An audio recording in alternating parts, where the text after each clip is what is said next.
The data-driven approach is standardized in CRISP-DM standard that's commonly used data mining methodology.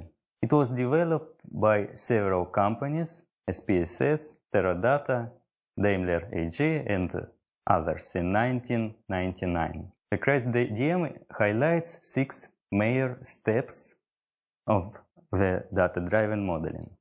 They are business understanding, data preparation, modeling, evaluation, and deployment. The pipeline seems logic. First, we need to understand the task and the available data.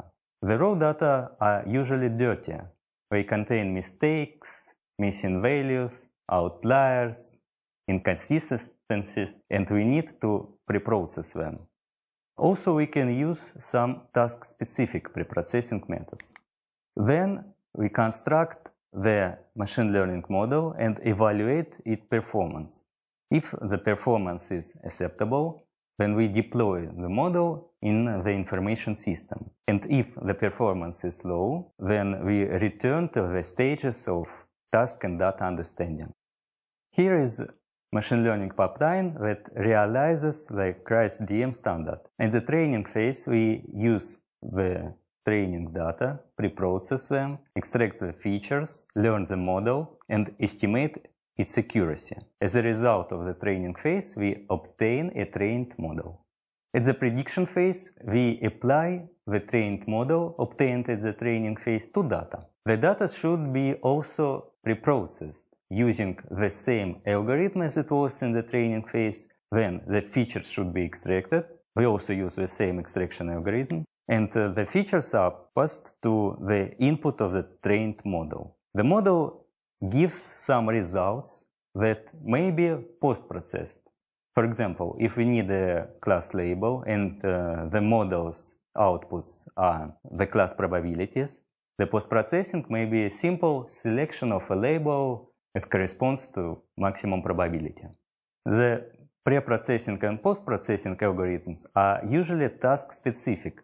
They depend on the data peculiarities and on the requirements of result representation. Here, the mathematical statistics can be used, for example, data cleaning techniques. But the stages of feature extraction, learning algorithm, and accuracy estimation are the matter of machine learning. Feature engineering is a branch of machine learning that answers the question: what is the best representation of the sample data to learn a solution to a problem? One can ask, why would it even necessary to find the best representation of the sample data? Or why can't I train the model on the origin data that I have? Indeed, the good representation of data is a very important thing in the machine learning. Better features mean more flexibility of machine learning model. They lead to simple models and better results. For example, if we construct the classifier in the origin feature space that is shown in the left figure, we will need to train some nonlinear one. But if we transform the origin data, for example, add third feature, we already can classify our data with linear model.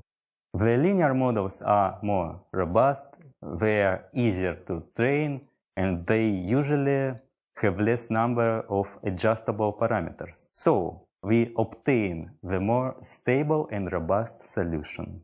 The good feature space is the crucial thing for machine learning models. If we achieve to construct a good feature space, then any machine learning algorithm will be effective.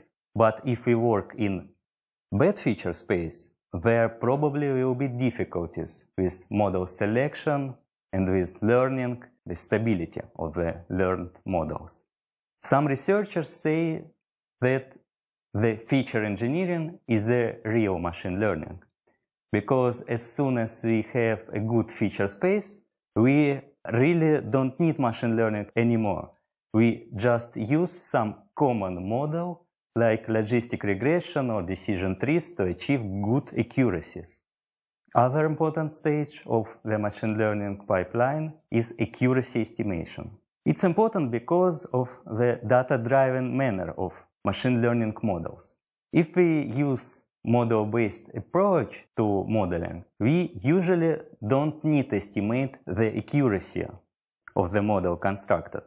We are sure that the model is accurate because it was obtained as a result of solving some mathematical equations or it was derived from the known laws. The only error that we can do is some logical error or mistakes in deriving and solving equations. But if we did it right, we are sure in the model obtained. Other thing typical to data-driven models is that these models are not natural in the sense that they only behave like the object under modeling, but their internal structure is totally different from the real object structure. For example, we can model the physical processes in the nuclear reactor core with the neural networks. And we even can achieve good accuracies. But the physics of the modeled process and the model are totally different. That's why we need to prove that the data-driven model constructed is really accurate in spite of its surrogate nature. Otherwise, nobody will trust in this model. The following approach is used to estimate the accuracy of the machine learning model. Original data is divided into three non-overlapping parts: training sample, validation sample, and test sample. Training sample is used to train the model, that's to adjust its coefficients to minimize the error. The validation sample is used to fine-tuning the model under training. For example, it can be used to stop the training process. After each training step, the error on validation sample is calculated, and when it starts to grow, the training should be stopped. Or if we have several trained models, we can use validation sample to select the best one. Validation sample contains unseen data for the trained model, and the validation error can serve as an estimation of the model error on unseen data, which is so-called generalization error.